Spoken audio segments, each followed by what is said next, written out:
नमस्कार दोस्तों, आप सभी का मेरा YouTube चैनल में स्वागत है। तो आज इस वीडियो में हम बहुत ही इम्पॉर्टेंट बात बताने वाले हैं। मित्रों, महाभारत की कई रोचक कहानियां हम सुनते आ रहे हैं। महाभारत युद्ध जीतने और पांडवों को तबाह करने के लिए दुर्योधन ने कई चैलेंज, जिसका अंजाम एक भयानक युद्ध के रूप में सामने आया। अगर हम कहें कि इस युद्ध के पीछे ना द्रौपदी का चीरहरण था और ना ही दुर्योधन का लालच, तो सोचने वाली बात होगी कि आखिर इस युद्ध के पीछे असल कारण क्या था। तो आइए मिलकर जानते हैं कि महायुद्ध का असली कारण क्या था।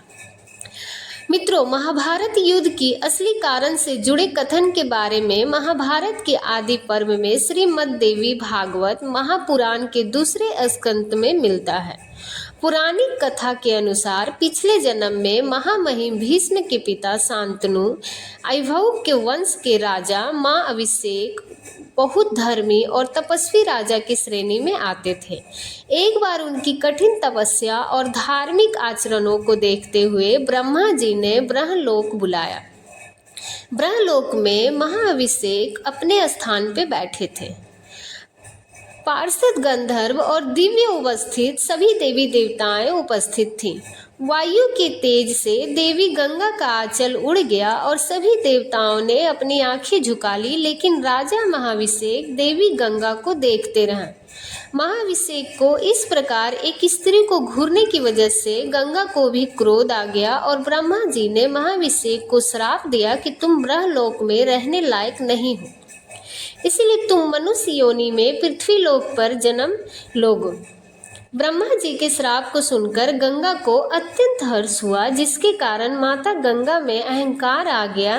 ब्रह्मा जी ने गंगा की आंखों में अहंकार देख लिया और गंगा को भी मनुष्य योनि में जन्म लेकर अहंकार रहित होने की सजा सुनाई। मित्रों, श्राप के कारण महाभिषेक पृथ्वी पर पुरवंश में शांतनु के रूप में जन्मे। वह एक पराक्रमी राजा और अक्सर शिकार पर जाया करते थे। एक दिन शिकार की खोज में काफी आगे निकल गए और तभी उन्हें एक सुंदर युवती दिखाई दी। उसे देखते ही वह उस पे मोहित हो गए और उन्होंने उसके सामने विवाह का प्रस्ताव रख दिया। उस युवती रूपी गंगा माता ने कहा, मैं अवश्य आपसे विवाह करूंगी, लेकिन मेरी एक शर्त है। आप मुझसे कभी भी कोई प्रश्न नहीं करेंगे और जिस दिन आपने मुझसे कोई प्रश्न किया तो मैं आपको छोड़कर चली जाऊंगी। शांतनु स्त्री मोह में शर्त मान गए और दोनों का विवाह हो गया। समय बीतता गया। समय के साथ महाराजा शांतनु और माता गंगा को पहले पुत्र की प्राप्ति हुई। महाराज शांतनु बहुत खुश थे, लेकिन महाराज शांतनु की यह खुशी ज़्यादा समय तक नहीं टिकी, क्योंकि उन्होंने देखा कि गंगा ने पहले पुत्र को नदी में प्रवाहित कर दिया। शर्त के अनुसार वह माता गंगा से पूछ भी नहीं सकते थे। ऐसे ही 7 साल बीत गए और इन 7 सालों में गंगा और शांतनु ने 7 संतान हुई और 7 पुत्रों को गंगा ने अपने ही हाथों से नदी में बहा दिया। यह सब शांतनु महाराज के लिए अत्यंत कष्टकारक था। जब 8वें साल महाराज शांतनु और गंगा को 8वां पुत्र हुआ, तब गंगा पहले की तरह इस बार भी 8वें पुत्र को अपनी गोद में उठाकर नदी में प्रवाहित करने के लिए चल पड़ी। लेकिन इस बार महाराज ने अपने वचन को तोड़कर उनसे प्रश्न किया कि आखिर क्यों उसने सभी पुत्रों को नदी में प्रवाहित कर दिया। महाराज को अपना वचन तोड़ के पृष्ठ करते हुए देखकर गंगा ने 8वें पुत्र को नदी में प्रवाहित नहीं किया और कहा कि मैं अपने पुत्र देवव्रत को अपने साथ ले जा रही हूँ। मैं इसका पालन पोषण करूँगी और यह एक वीर योद्धा ज्ञानी हो जाएगा तो आपके पास आपके पुत्र को पहुँचा दूँगी। 18 साल के बाद एक बार फिर से शांतनु महाराज गंगा नदी के किनारे पहुंचे और गंगा नदी और अपने पुत्र देवव्रत को याद करने लगे। तभी गंगा अपने पुत्र देवव्रत के साथ महाराज शांतनु के सामने प्रकट हुए और महाराज को बताया कि उनका पुत्र भी एक वीर योद्धा हो चुका है और वो अब राज चलाने के लिए निपुण हो गया।